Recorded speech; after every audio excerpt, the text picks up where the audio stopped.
Assalamualaikum warahmatullahi wabarakatuh. Alhamdulillahirrabbilalamin. Pada kesempatan yang baik ini, mari kita belajar bersama mengenai tendensi sentral.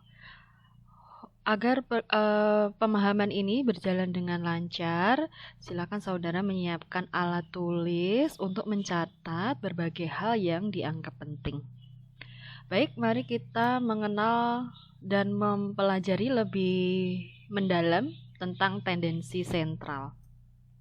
Ini merupakan bahasan yang masih berkaitan dengan materi sebelumnya, yaitu distribusi frekuensi.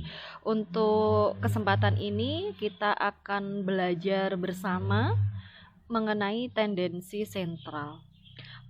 Salah satu aspek yang paling penting untuk menggambarkan distribusi sebuah data adalah melalui nilai pusat data pengamatan atau kita sebut dengan tendensi sentral atau central tendency ya. Setiap pengukuran aritmatika yang ditujukan untuk menggambarkan suatu nilai yang mewakili nilai pusat atau nilai sentral dari suatu gugus data atau himpunan pengamatan itu dikenal sebagai ukuran pemusatan data atau tendensi sentral. Terdapat 3 ukuran pemusatan data yang sering digunakan, yaitu melalui hitungan mean atau kita sebut M, median, dan modus gitu ya. Tendensi sentral itu sendiri itu sebuah pengukuran statistik untuk menentukan skor tunggal yang menetapkan pusat dari distribusi. Tujuan tendensi sentral ini adalah untuk menemukan skor single yang paling khusus atau paling representatif dalam suatu kelompok. Nah, beberapa teknik penjelasan kelompok yang telah diobservasi dengan data kuantitatif, selain dapat dijelaskan menggunakan tabel dan gambar seperti pada kesempatan yang lalu, dapat juga dijelaskan dengan teknik statistik yang disebut dengan mean, median, dan modus. Baik, mari kita pelajari bersama ketiga macam tendensi sentral, yaitu mean, median, modus. Yang pertama kita mempelajari tentang mean ya. Mean ini merupakan bilangan yang merupakan hasil bagi dari jumlah semua nilai yang ada dengan banyaknya kasus atau kita sebut dengan angka rata-rata gitu ya. Nah, mean ini merupakan teknik penjelasan kelompok yang didasarkan atas nilai rata-rata dari suatu kelompok gitu ya. Rata-rata atau mean ini didapat dengan menjumlahkan data seluruh individu dalam kelompok tersebut, kemudian dibagi dengan jumlah individu yang ada pada kelompok tersebut. Nah, ada 2 macam ya tentang nilai mean gitu ya. Kita bahas satu-satu, mari kita pelajari bersama. Coba saudara pahami bagian A, mean untuk skor atau data yang tidak disusun dalam tabel distribusi frekuensi. Artinya ini adalah data atau skornya itu tersebar. Saudara bisa menggunakan rumus yang seperti ini ya. M sama dengan X1, X ini adalah data ke-1, data kedua gitu ya, sampai XN ya, tak terhingga sampai dengan jumlah sampai dengan data tersebut akhir gitu ya, terakhir atau XN dibagi N gitu ya, atau dengan sigma X ya, jadi total X ini dibagi N begitu ya. Ini cara sederhana yang tidak disusun dalam suatu tabel distribusi frekuensi gitu ya. Saya rasa ini merupakan hal yang mudah gitu ya. Nah, untuk mencari mean untuk skor data yang disusun dalam tabel distribusi, kita menggunakan rumus yang ini, yaitu mean sama dengan sigma F frekuensi X ya, Fx dibagi dengan N gitu ya.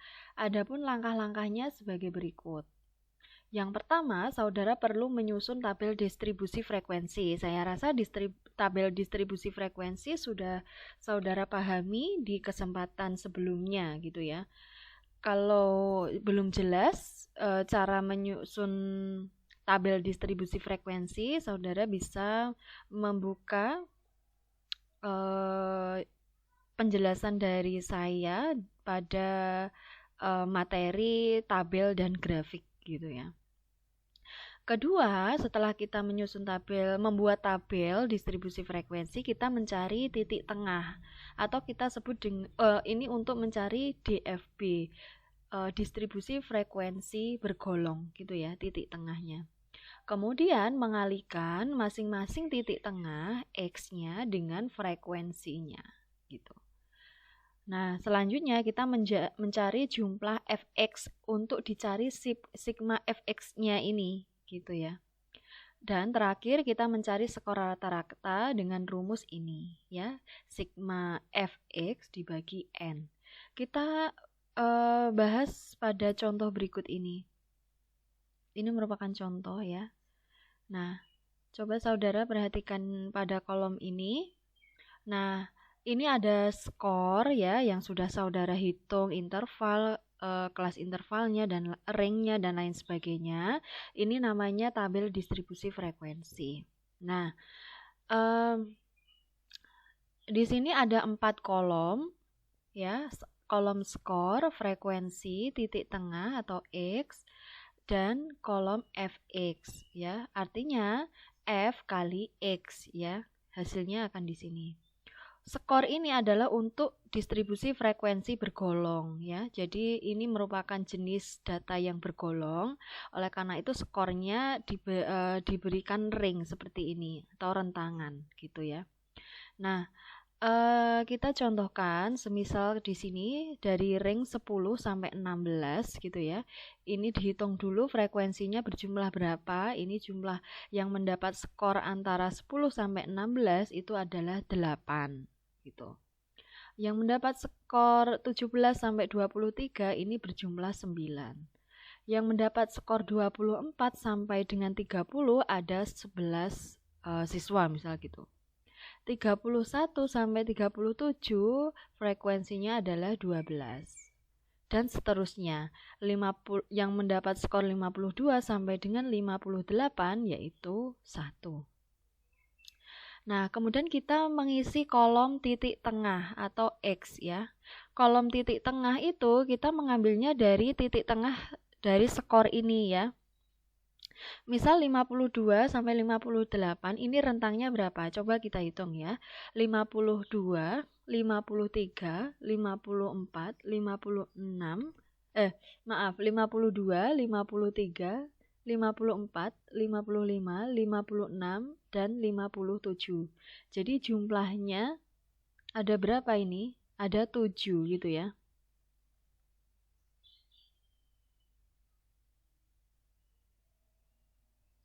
Ada 7 interval di sini ya. Nah, dari 7 ini silakan ambil skor yang berada di titik tengah dari 7 itu.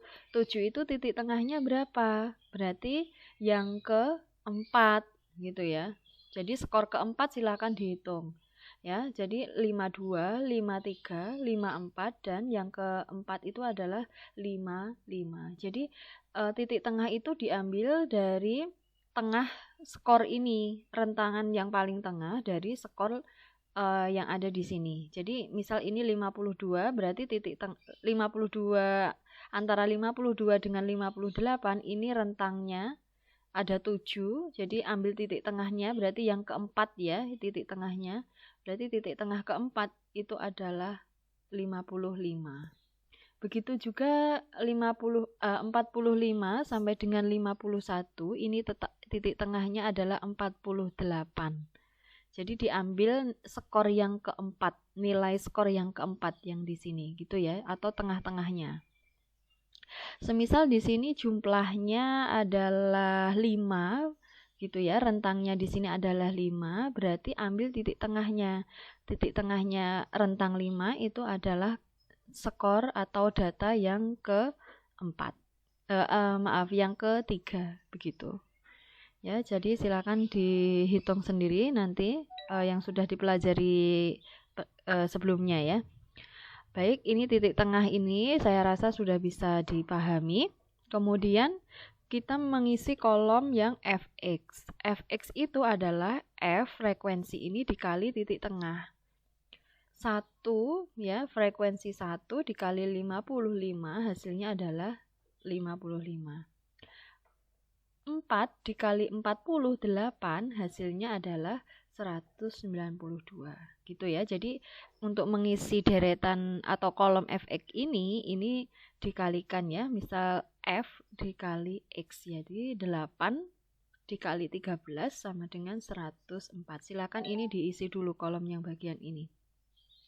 Barulah kita bisa menghitung nilai minnya dengan rumus sigma fx.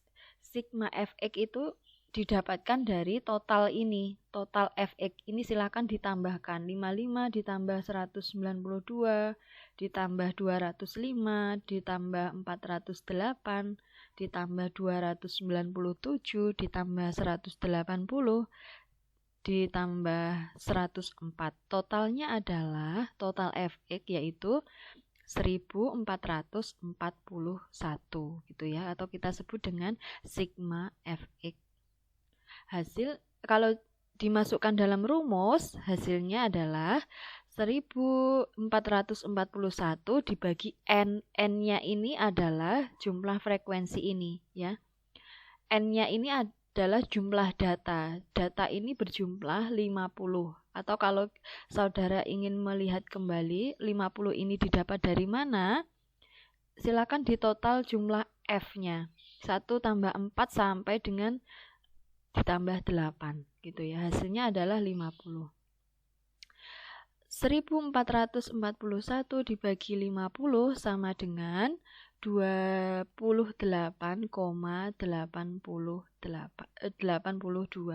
begitu ya. Jadi ini adalah nilai min gitu ya. Diperoleh nilai min. Begitu ya. Saya rasa bisa dipahami. Baik, kita lanjutkan untuk min tekanan. Ini kita lewati saja ya untuk min tekanan karena ini tidak kita pakai. Kemudian kita lanjut ke median atau kita sebut mid ya. Median ini merupakan bilangan yang membagi suatu distribusi menjadi 2 sama besar. Nah, ini merupakan salah satu teknik penjelasan kelompok yang didasarkan atas nilai tengah dari kelompok data yang telah disusun urutannya dari yang terkecil sampai yang terbesar. Atau sebaliknya ya, dari yang terbesar sampai yang terkecil. Terdapat 2 macam median. Yang pertama adalah median data observasi yang tidak berkelompok. Itu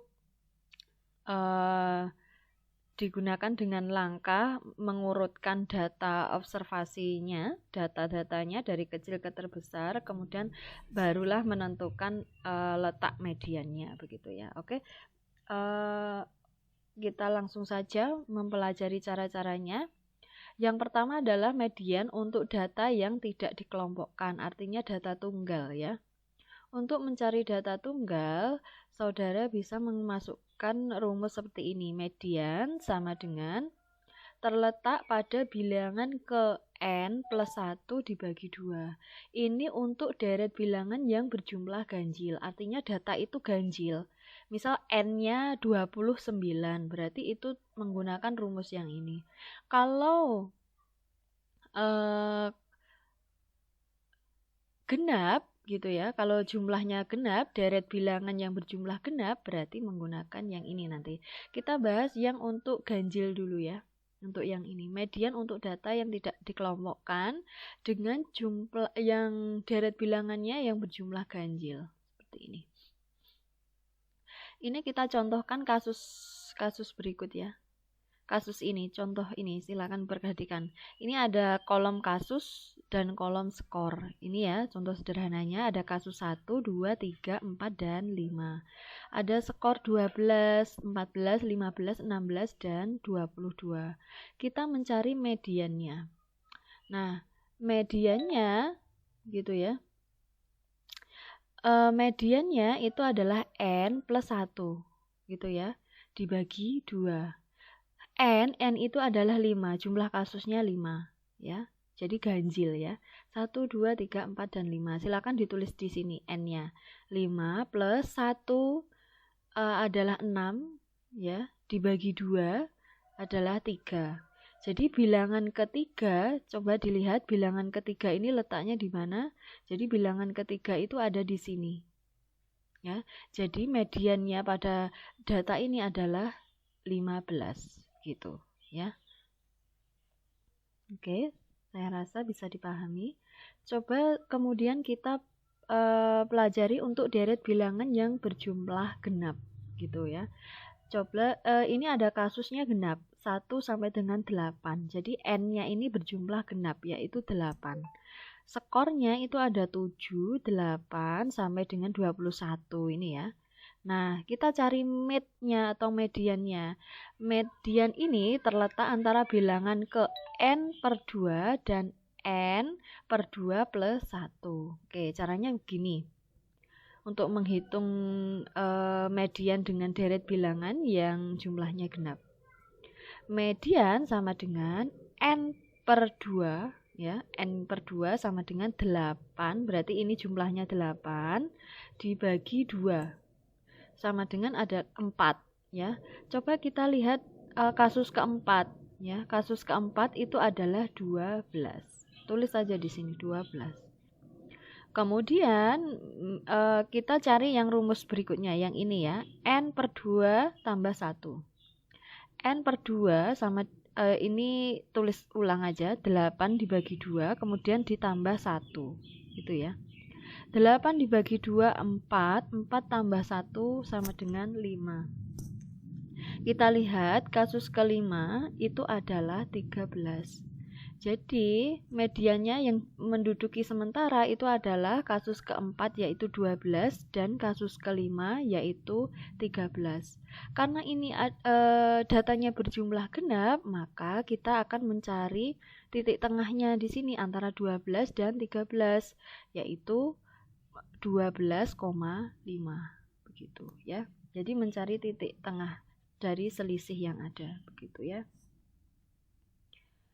Baik, sekarang untuk median pada data yang dikelompokkan atau pada data distribusi frekuensi bergolong. Ini ada langkah-langkah yang perlu kita ikuti untuk mencari median pada DFB. Yang pertama adalah kita menentukan kelas interval yang mengandung median, yaitu kelas interval yang memiliki F terbesar. Gitu ya. Ingat, ini ya, silakan digaris bawah atau diberi warna sendiri.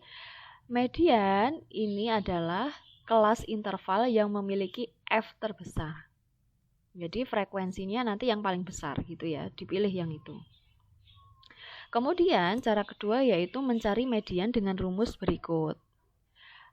Median sama dengan BB ya, yaitu batas bawah nyata dari interval yang mengandung median.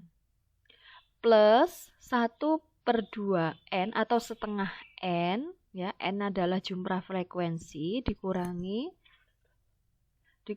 FCB. FCB ini adalah frekuensi kumulatif di bawah interval, ingat ya, di bawah interval yang mengandung median. Jadi di bawahnya interval yang mengandung median tadi ya. Median ingat ya ini ya, kelas interval yang memiliki F terbesar. Kemudian FD ya. FD adalah frekuensi dalam interval yang mengandung median. Kemudian I adalah lebar kelas interval. Oke, kita melihat contoh berikut ini.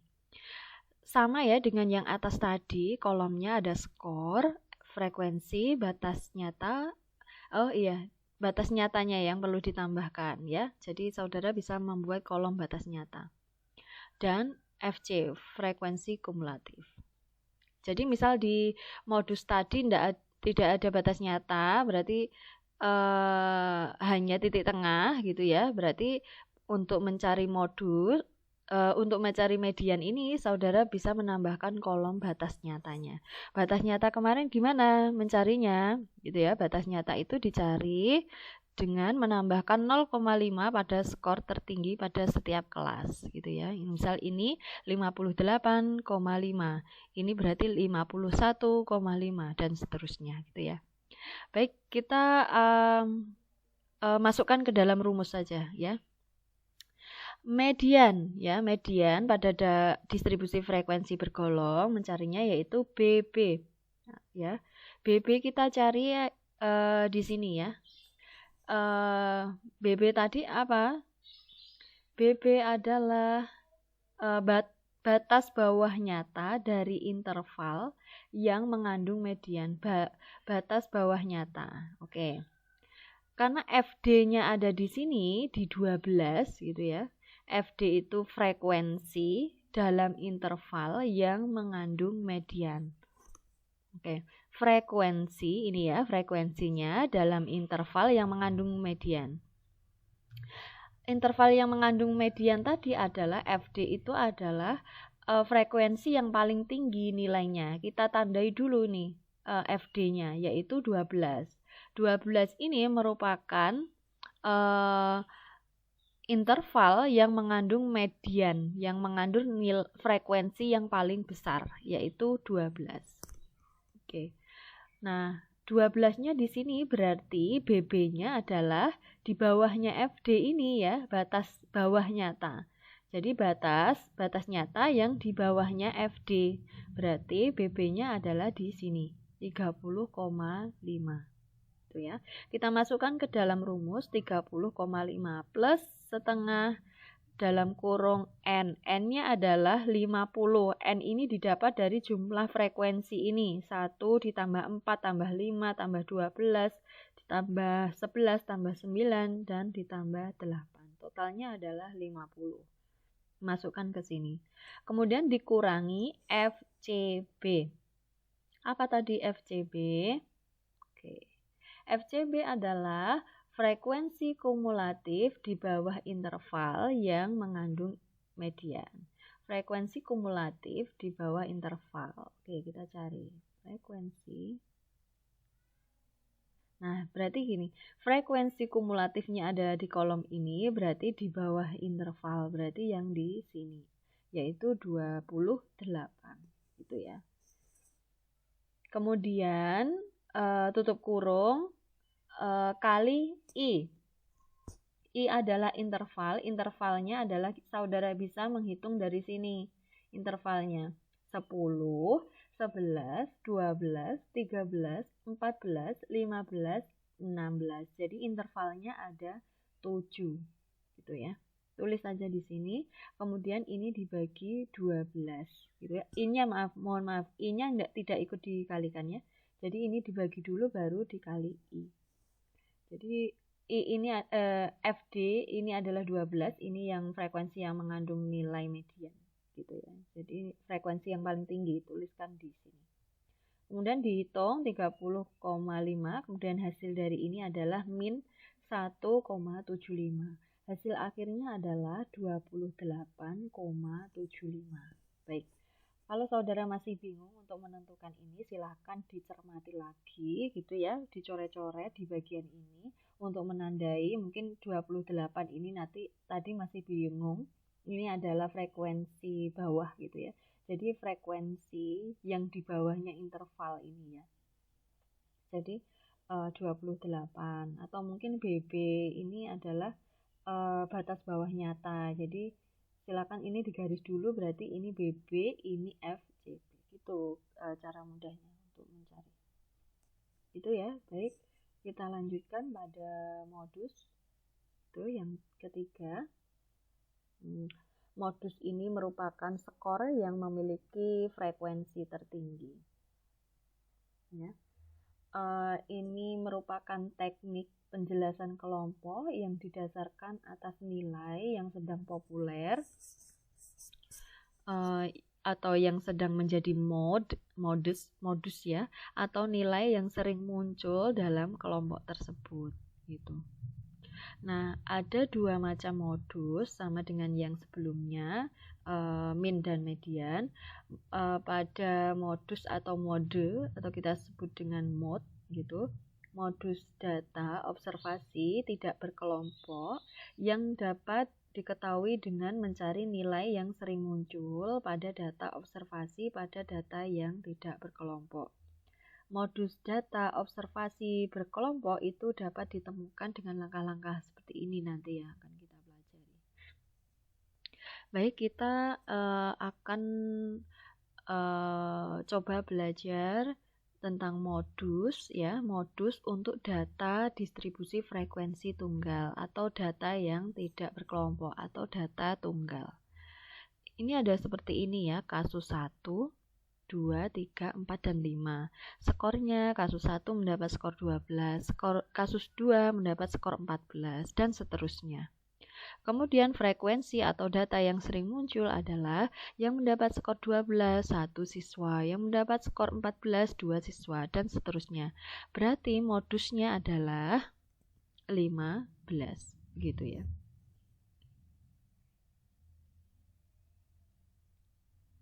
Oke. Selanjutnya kita maaf ini ada kekeliruan ya berarti ya. Bukan, berarti ini kan saya jelaskan lebih lanjut, maaf. Modus adalah skor yang memiliki frekuensi tertinggi. Kita lihat dulu frekuensi tertinggi ini adalah 4 ya. Nah, berarti modusnya adalah 15. Jadi yang ditulis modus di sini adalah skornya, begitu ya. Bukan frekuensinya, namun skornya. Gitu ya. Baik, selanjutnya modus untuk data yang dikelompokkan atau untuk data distribusi frekuensi bergolong. Langkah-langkahnya sebagai berikut. Yang pertama, saudara perlu menentukan kelas interval yang mengandung modus atau F terbesar. Jadi ditentukan dulu seperti yang ini, yang di atasnya tadi. Kemudian mencari modus dengan rumus sebagai berikut. Ya. Modus sama dengan BB plus ya D1 dibagi D1 plus D2 kali interval gitu. Oke, kita baca keterangannya. BB yaitu batas bawah nyata dari kelas interval yang mengandung modus. D1 dulu ya. D1 yaitu saudara tambahkan di sini D1 yaitu selisih frekuensi modus dengan frekuensi kelas interval di bawahnya. Nah, kalau D2 ini adalah di atasnya. Kemudian I adalah lebar kelas interval. Baik, kita pelajari pada contoh berikut ini. Ada kolom skor, frekuensi, batas nyata sama dengan yang pada penghitungan median ya. Nah, ini datanya sama dengan yang median, namun kita perlu mencari BB-nya dulu. Oke, batas nyata, batas bawah nyata gitu ya. BB-nya ini kita mencari frekuensi tertingginya dulu. Frekuensi tertinggi adalah berapa ini di sini? Ini ada 1, 4, 5, 12, 11, 9, dan 8. Berarti frekuensi tertingginya adalah 12. Oke, kita garis ya, kita tandai bagian yang ini merupakan modusnya atau frekuensinya yang paling tinggi gitu. Nah, BB itu adalah batas bawah nyata. Nah, kita batas bawah nyatanya tadi yang frekuensinya kan di sini ya. Berarti kalau batas bawah nyata itu ada di bawahnya. Gitu. Berarti 30,5. Itu ya. Adapun D1 itu adalah selisih frekuensi gitu ya. Selisih frekuensi modus dengan frekuensi kelas interval di atas di bawahnya ya kalau D1. Berarti D1-nya adalah di sini. Berapa selisihnya dengan yang di bawahnya gitu ya. Kan tadi frekuensi tertingginya ada di sini ya. Berarti modusnya kan ada di sini 12. Nah, kalau untuk menghitung D1 kita perlu menghitung selisih 12 ini dengan frekuensi di bawahnya. Berarti 12 dikurangi 11 itu ada berapa selisihnya? 1. Berarti ditulis aja di sini 1 ya. Jadi D1-nya adalah 1. Kemudian dibagi D1 plus D2. D1-nya tadi berapa? Selisihnya adalah 1. Kemudian D2 adalah selisih dengan di atasnya. Jadi 12 dikurangi 5 gitu. Jadi ada 7 gitu ya. Untuk mencari D2 itu adalah selisih dengan frekuensi di atasnya gitu. Nah, berarti di sini adalah D1 plus D2 yaitu 1 plus 7. Nah, kemudian intervalnya adalah 7 ya, seperti sama dengan yang median tadi ya. Ini intervalnya adalah 7. Nah, kemudian kita hitung 30,5 plus hasilnya ini adalah 0,875. Hasil akhirnya yaitu 31,38. Gitu ya. Saya kira jenis ini sudah pernah kita pelajari saat kita sekolah di sekolah menengah atas gitu ya. Saya rasa ini bisa untuk mengingat kembali. Begitu. Terakhir, saudara silakan berlatih agar penguasaan saudara bisa lebih mendalam gitu tentang tendensi sentral yang meliputi min, median, dan modus. Silakan saudara mengerjakan latihan 3. Di sini sudah tercantum skor dan frekuensi, jadi saudara tidak perlu lagi mencari datanya gitu ya, karena sudah terinput seperti ini. Silakan hanya mencari intervalnya berapa gitu ya, dan sesuaikan dengan rumus-rumus yang terdapat pada min, median, dan modus. Ini merupakan tabel distribusi frekuensi bergolong, jadi ini data berkelompok, jadi silakan saudara menggunakan rumus untuk data yang berkelompok. Begitu. Jadi untuk menghitung min, median, modus ini silakan menggunakan satu tabel ini saja, nanti ditambah kolom berikutnya, misal kolom titik tengah, kolom batas nyata, kolom frekuensi kumulatif atau FC gitu ya. Jadi untuk menghitung min, median, modus silakan gunakan satu tabel ini untuk tambahkan lagi pada kolom yang diperlukan gitu. Jadi tidak membuat ulang setiap min, menghitung min, membuat ulang tabelnya, begitu tidak. Jadi silakan dijadikan satu saja. Begitu ya. Baik, terima kasih. Mohon maaf jika saya ada keliru dalam menyampaikan. Silakan nanti saya dikoreksi gitu ya. Jika saudara ada yang perlu didiskusikan kembali, silakan ditanyakan di kolom komentar. Dan tidak lupa untuk menuliskan nama pada kolom komentar sebagai tanda kehadiran saudara mempelajari tendensi sentral pada kesempatan yang baik ini. Baik, terima kasih. Wallahu muwaffiq ila aqwamit thoriq. Wassalamualaikum warahmatullahi wabarakatuh. Selamat mengerjakan. Bismillah ya.